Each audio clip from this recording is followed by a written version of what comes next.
when I started this book, I was interested in the question of missile technology. I started to write a book about missiles, not about chips, and quickly realized that the interesting part of missiles were not the missile body itself or even the engine, but the guidance computer inside of it.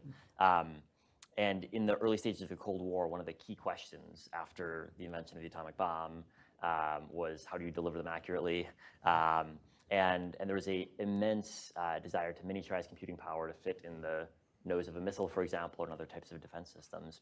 And that drove the introduction of the invention of integrated circuits in the late 1950s, and then their introduction across first defense technologies, and then much more broadly. And so the history of the chip is a history, first and foremost, of defense driving technology forward.